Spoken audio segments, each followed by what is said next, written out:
Listen, when most people think of success or failure, they think of these big, giant things. But failure is not an overnight experience, and neither is success. Failure is the result of failure to make the calls, failure to follow through, failure to say, I love you, failure to give 100%. That creates ultimate failure in life, the feelings we want to avoid at almost all costs. And yet success is also one step at a time. It's successfully making the call. It's successfully getting yourself up and following through. It's successfully making sure you make that unique contact. It's successfully breaking through the limits that used to stop you.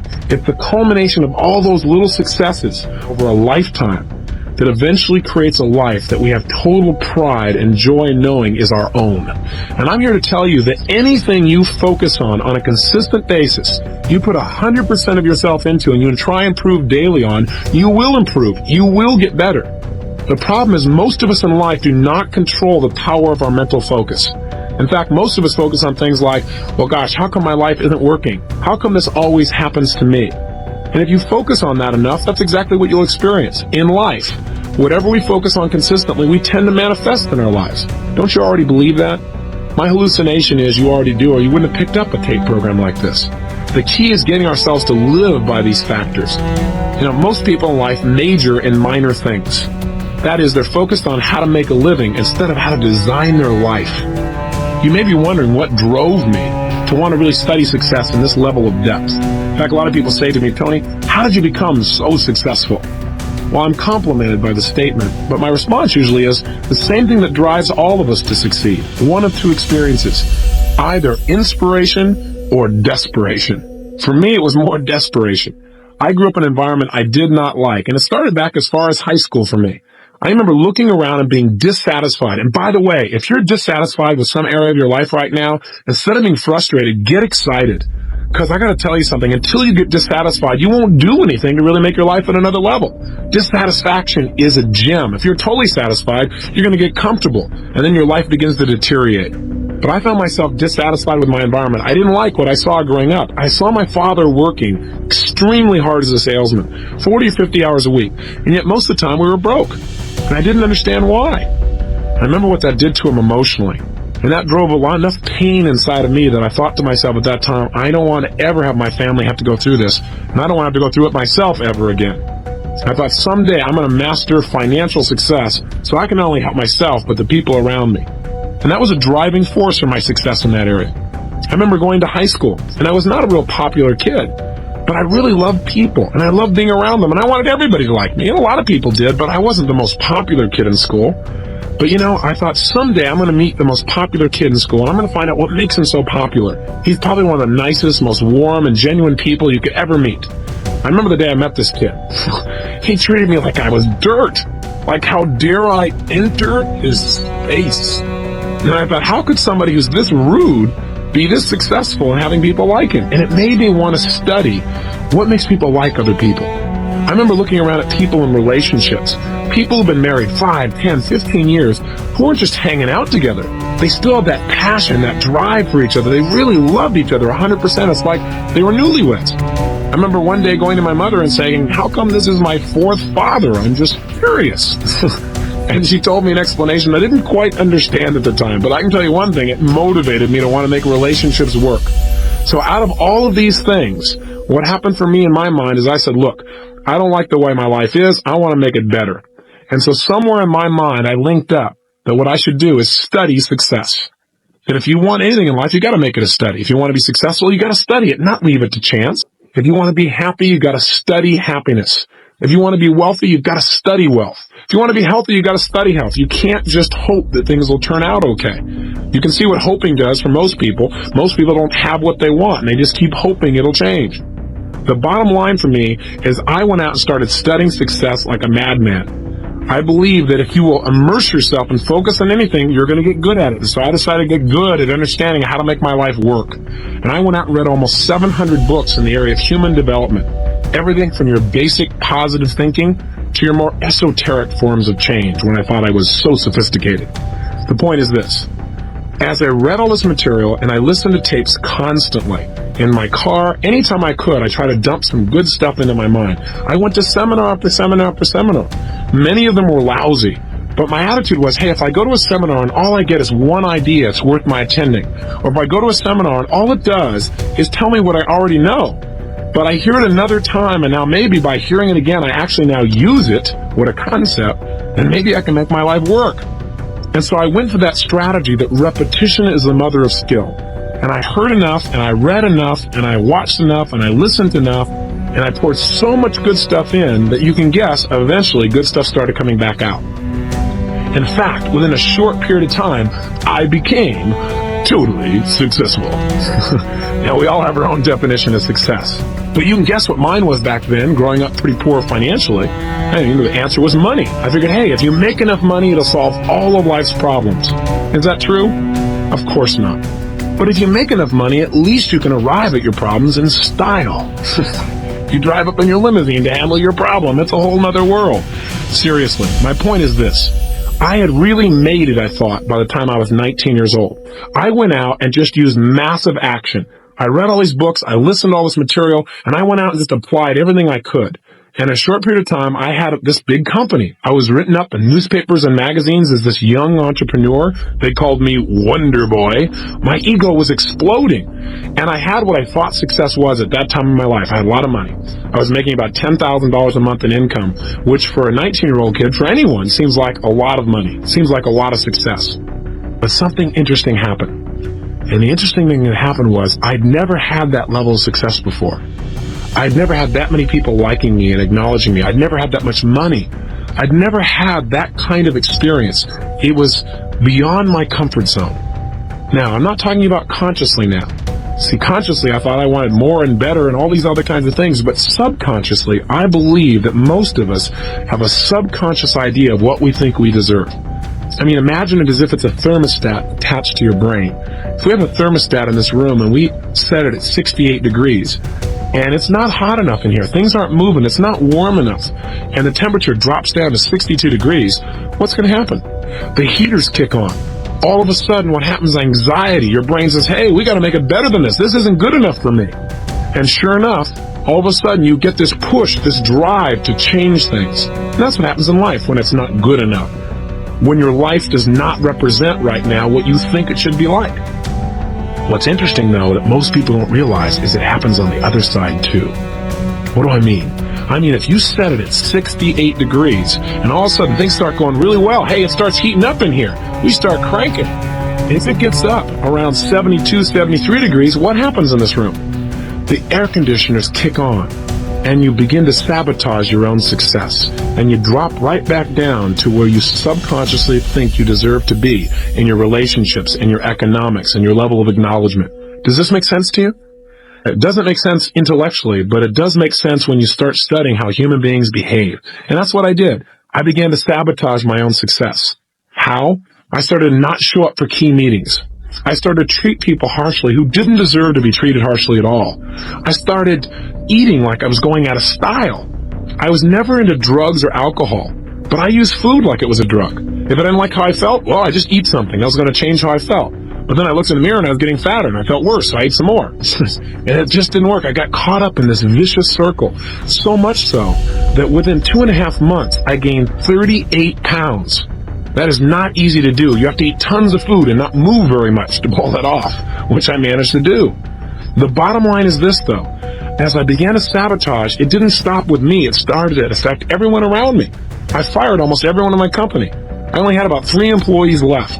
And I fired them too, but every time I go there, you're fired, they go, I know, and they just keep on working. Thinking sooner or later things would work out and I'd become sane. I went totally broke financially, and I moved into a little 400 square foot bachelor apartment in Venice, California. No kitchen, washing my dishes in the bathtub. Waking up each morning with major goals, things like, what am I going to eat today? And what's going to happen to Luke and Laura on General Hospital? My favorite program at the time. So how do I get to be here with you? How did my life turn around? Well, the answer is, it wasn't just by more information. It wasn't just by more technology, although that made a difference. What made the big difference for me is a friend came by. Someone I hadn't seen in about 2 years. And the reason he came by to visit me and had to track me down is he couldn't call me on the phone, because my phone was disconnected. At this point, my nickname had gone from Wonder Boy in the newspapers to just Boy. I changed virtually everything in my life. from my emotions to my finances, from my confidence to my physical health. How did I do it? Well, I use what I call the ultimate success formula. And here's what it is. It has 4 steps. If you want to create the success in your life, it always comes back to this. You can use whatever technology you want to reprogram yourself, but these are the 4 steps for success.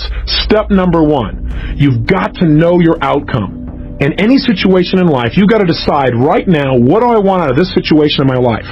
The more clear you are on what you want, the more you empower your brain to come up with answers.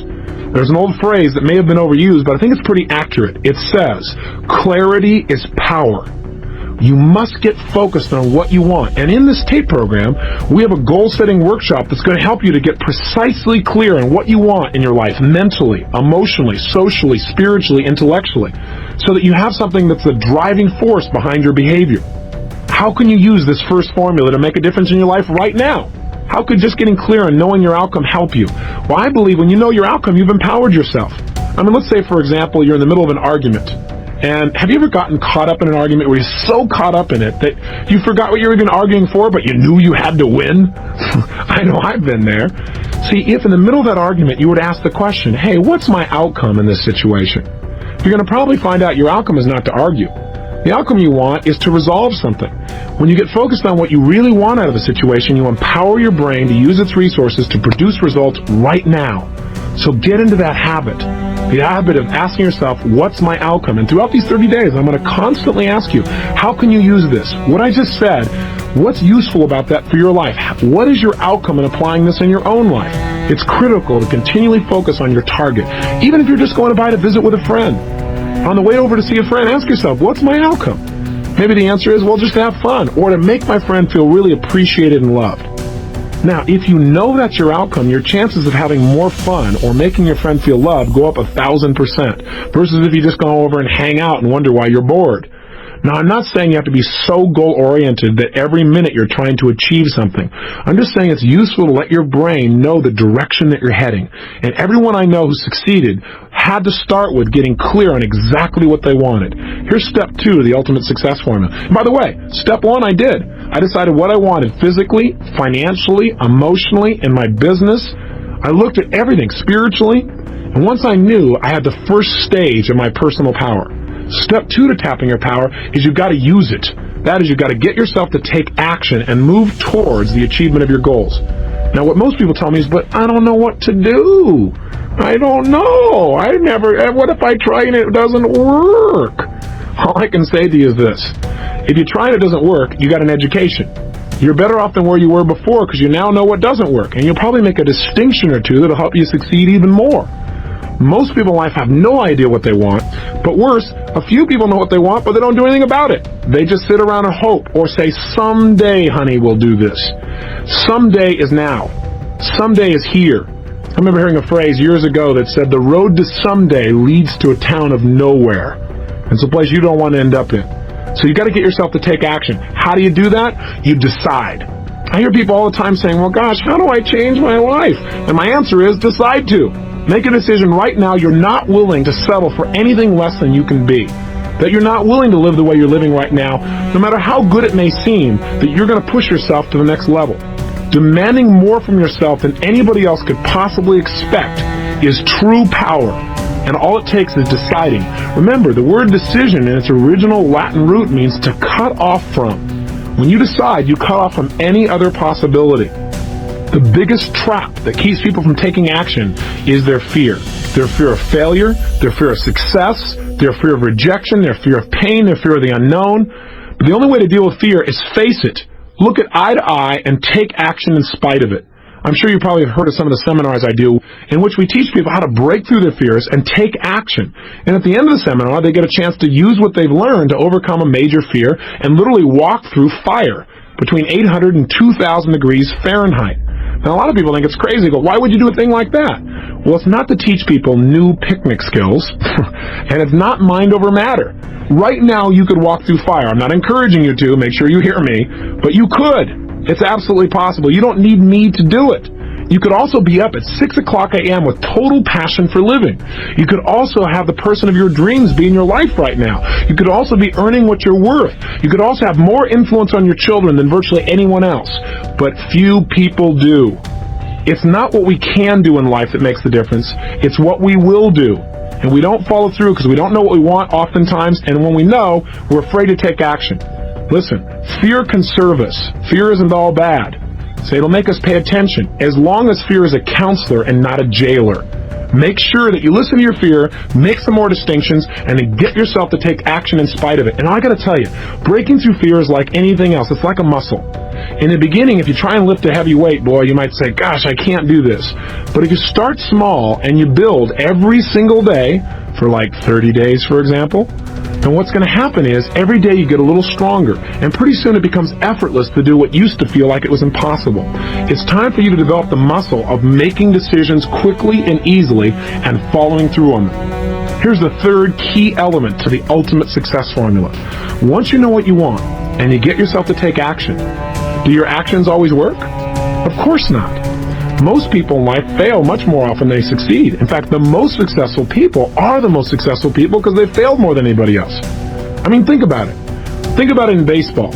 In baseball, a Hall of Famer, someone who's the best in the world at what they do in the area of baseball, they fail 7 times out of 10.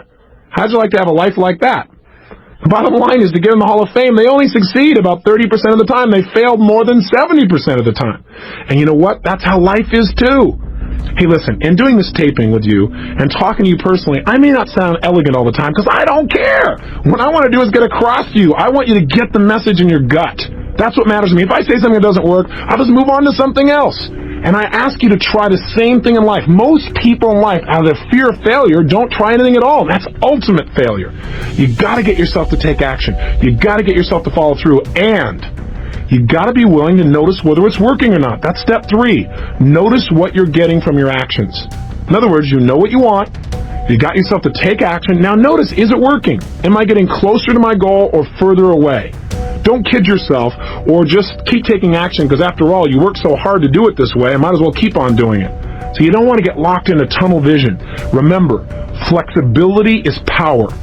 What you've got to do, though, is know what you're getting. I mean, a standard example is, have you ever had somebody come up and talk to you? And they're going on and on and on. And you're trying to be very polite, and they mistake your being polite. There's a way to speed up this formula. And that way is this. Instead of just knowing what you want and taking random actions, you can use what I call role modeling to accelerate the pace of your success. What I did is I said, okay, what do I want? I'm 38 pounds overweight. I want to lose this weight. I want to be 38 pounds lighter, and I want to have more energy. I want to feel more vibrant in my life. You can tell by my energy level that I'm a real low energy person now compared to how I was then. Seriously, I decided what I wanted. And then what I did is I said, okay, I got to take action, but what action should I take? I didn't know. I tried dieting a zillion times. And you know what? It would work. I would lose weight, and then I'd gain it right back again. And I'd lose weight and gain it back again. So what I decided to do is, instead of just taking some actions and sooner or later figuring it out, I decided to use a role model. I said, let me find someone who's already getting the results that I want. And let me find out what that person is doing and do the same things. That is, I believe that success leaves clues. That if people succeed, it's because they're doing certain things over and over and over again. And if we do the same kinds of things, if we plant the same kinds of seeds, we're going to reap the same kinds of rewards, regardless of our age or our background or our religion or our color or our gender. None of that matters. What matters is the law works for everyone. And if you apply it, it'll work, but you got to know what to do. And so this program is the result of me going out and modeling people that are successful. That is, instead of reinventing the wheel and having you and I keep doing trial and error on everything, I said, hey, let me find somebody who's already getting the results, find out what they do the same things, get the same results, speed up time. You got to remember, knowledge is not power. Knowledge is potential power. I mean, don't you know someone who knows what they should do with their life, knows they should change their life, knows how they can change their life, and they still don't do it? Do you know somebody like that maybe intimately? Like maybe you, for example, at times? Then the bottom line is knowledge is not enough. We got to get ourselves to follow through. So what did I do? I found somebody who had been overweight like me, had become thin and stayed thin for years. I found out what this person did, and I did the same thing. So I'm going to teach you in this program what to do that. It wasn't just dieting. That's not enough.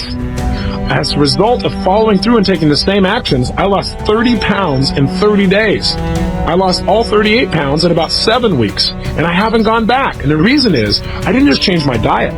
I learned to mentally condition myself to feel differently about certain foods I was addicted to, so I no longer had a desire for them, the things that used to push me over the edge.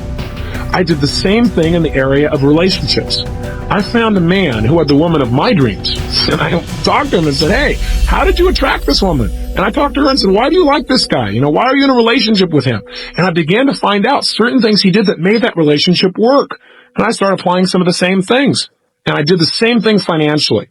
I went from a place where I had no confidence in myself emotionally, feeling depressed, to a place of total strength, and financially, a measurable change, to say the least. I was broke, living in my 400 square foot bachelor apartment. What happened? In less than 12 months, I moved to my 1,200 square foot apartment, major progress at the time, 3 times bigger, to about 4 months later, I moved to a 10,000 square foot castle. Literally a castle built in 1925 with a big 3-story turret overlooking the crashing waves of Del Mar, California. And I don't tell you this to impress you. I tell it to impress upon you how quickly you can make changes in your life if you learn to master this incredible computer between your ears called your brain. That's what we're going to study. We're going to study neurosciences, the sciences of success conditioning. That's what this whole program's about, and we're going to do it a little piece at a time so it's simple. If you will do that, the culmination of the 30 days, you will find that you have gone on a mental diet that will change your life forever. If success is really this simple, if you could go from being where I was years ago, broke in every sense of the word, emotionally broke, physically broke, socially broke, and financially broke, to wealthy in all those areas, meeting my dreams, becoming a millionaire in less than 12 months, if that's really possible, if it's really as simple as using your personal power and being flexible in your approach and modeling the most successful people, if it's really that simple, how come everybody doesn't do this? That's a good question. A lot of things in life are really simple, but people don't apply them because they get caught up in day-to-day stuff like, well, I gotta pay my bills. They get caught up in making that living instead of designing the life. And they come to the end of their life and find out they lived only 1/10 of it. Not because they weren't intelligent, simply because they didn't get clear about what they wanted. They didn't get themselves to consistently take action and develop that decision-making, massive action muscle in their emotional body. They didn't vary their behaviors, and now they're stuck. It's not a place I think you want to be. Otherwise, you wouldn't have invested in this program, and you wouldn't be taking the time to listen now. So what I'm asking you to do is break through those fears that stop you. And the biggest one that comes up again and again, we've already mentioned it, is failure. I want you to know that failure can be your best friend. Think about it. The greatest successes in the world are people who often had so much pain from a failure that it drove them to much greater success. Did you know those little 3M stickers, for example? Those ones that you see that you can put, I think they're called Post-it notes. You can write on them and put them on something and take it right off instantly. Do you know that was a result of a massive failure by the chemist? He was working at the time to create an adhesive that would last forever, something that you could never pry things apart with, and as a result, he came up with this stuff that didn't work at all. But he was smart enough to say, hey, what could I use this for? How could I use this supposed failure? And he turned it into a multi-million-dollar business. Lee Iacocca, most people would agree, is one of the most successful role models in our country. Now, I got a question for you. How come he's so successful? Because he's a wonder kid? Well, yeah, you could say that. He worked for a company called Ford Motor Company, and he worked his way through the ranks right up to the top, worked his tail off, was driven. What really marked him? His ability to get people to take action, his personal power. He developed skill because he was willing to try almost anything. He wouldn't accept no for an answer. But you know what? He had a little run-in with a guy by the name of Ford, and he fired him. And it burned him pretty good. Now, I got a question for you. Do you think when this company named Chrysler came by and they looked like for sure there was no way they could be turned around, do you think if he hadn't been fired by Ford that he would have taken it? You might say, oh, of course he would. That's the way Lee is. Well, I don't know. According to his wife, she said at the time, he said, honey, I don't think anybody could turn this thing around. She said, boy, well, I bet Mr. Ford will be real happy to hear that. That's all it took. He was so angry from the pain and failure of his past, quote-unquote failure, that he was going to show him that it wasn't his failure, that Mr. Ford made the mistake. Another company that's mentioned, IBM. It all started because a guy by the name of Tom Watson, who worked for a competing company called NCR, got fired by the CEO there also. He got so mad. He said, I'm going to develop a company that will dwarf yours someday. See, welcome frustration. I got to tell you something. When I get frustrated, I've learned to get excited. I've learned to literally condition myself so that frustration creates excitement. You know why? Because when I'm frustrated, I know I'm about to have a breakthrough. It means my brain is searching. If I get confused about something, instead of going, I'll never learn this, my response to that is, hey, I'm about to learn something. Because my brain is searching for a new answer. And if it keeps searching, it's going to come up with one. I believe the emotions that many of us consider negative, like frustration and rejection and pain, can be our greatest friends because they can drive us to success. You know what? I think one of the things that happens for a lot of people when they get successful is they get superstitious. It's like they work so hard for the success and they now finally have it, so all of a sudden they don't change, they don't vary their behavior, they kind of like want to stay the way things are. They get incredibly conservative and they miss out on the juice of life. Stay out of the trap. Listen, when people succeed, they tend to party. When they fail, they tend to ponder. Now, the pondering, many times we create our greatest successes in life. Just remember, it's impossible to fail. If you try something and it doesn't work, just try something else and learn something from what you just did. As long as you learn something, you've succeeded. Something else I want to remind you of as well, and that is sometimes people say, well, gosh, I'm going to do these exercises. I know I'm going to be better physically and emotionally and psychologically, and I'll feel more confident, but I want to work on my career. I want to take my business next level. I want a business program. I want to tell you what, Personal Power is one of the most powerful business programs because it deals with the source of all your business, which is you. When you're in better shape, suddenly you negotiate more effectively. When you're in better shape, your creativity flows. When you're in better shape, you're a better manager of people. That's why if you saw the infomercial, which is how I assume you got to this program, then you saw people like, for example, Bill Farley of Farley Industries endorsing this program, saying it was one of the best business programs they ever went through. Well, that's because Bill became a billionaire before the age of 40, all by using these personal power type of techniques. So I want you to know this is very business oriented. Or a Bill Nicholson. You know, he's a turnaround expert for major corporations. You know, in the early 80s, he took on a major corporation that was losing $1 million a day and turned it around so that within 4 years, it was doing more than $4 billion in revenue and the highest net returns of the history of the company. So I want you to know that these people endorse it because it works. So if you're a little bit skeptical, I understand that. But understand, changing yourself is the first place to changing your career and changing your business. Right now, as this tape ends, I want you to do your first assignment. Really simple. Remember I told you, the way to build a muscle so that you're really strong is start small and build. So we're going to start with something really simple. I want you to think of 2 actions you've been putting off. 2 things that you should do, 2 things that you need to do, but you keep putting it off. Maybe it's a phone call or 2. Maybe it's somebody you've had some poor communication with and you need to clean it up, but you're not doing it. Maybe it's just going in the house and cleaning it up right now. Maybe it's some kind of report you need to do. I don't know what it is. But right now, I want you to think of what are 2 actions you've been putting off that if you were to take them now, it would increase the quality of your life. Either simply it would just increase the quality of your self-esteem because you feel good because you actually followed through, or maybe even more powerfully, what are 2 decisions or 2 actions you could take right now that would immediately change the quality of your life? Maybe it's to stop smoking. Maybe it's to eliminate certain kinds of food. But if you were going to do something right now that was going to change your life, what are those 2 actions? And what I want you to do is decide. Remember, to decide means to cut off any other possibility, to resolve once and for all, this is it. There's tremendous power in that. Start with something small if you want, and then build. But right now, write down 2 decisions you've made, and then take action on them immediately. I mean, right now. I mean, even before I finish talking here, stop the tape, pick up the phone, and make that call you've been waiting for. Do not put it off another minute. I don't care what it takes. There's power in momentum. I'm a big believer that once you set a goal, once you make a decision, you should immediately, in that moment, do something to start making progress towards it. That way you can't cop out later on or get caught up or lose your momentum. So please do it now. And I know not all things can be done right now, so maybe it's something you have to do tomorrow morning. But whatever you're going to do, make the decision and then commit to follow through and then check in tomorrow. Because this is the first step to grabbing your personal power. And remember, there's no way to fail. You might say, well, gosh, what if I do this and it doesn't work? What if I try this and it doesn't happen? Hey, what if I screw up? Then screw up big. Go for it. Do a big screw up. Because then you'll learn something. Hey, remember, success in life is the result of good judgment. Good judgment is usually the result of experience. Experience is usually the result of bad judgment. So if you got some bad judgment and it doesn't work out, you'll learn something and it'll make you more successful in the future. Just go for it. Don't be afraid. Make it happen. And you may say, well, that's such a little thing to do. I'll do it later. If it's little, then do it now. Don't put it off, okay? I'm on your side. Hey, what I'm trying to be here for you is a good coach. I don't care how successful you are, we all need a coach.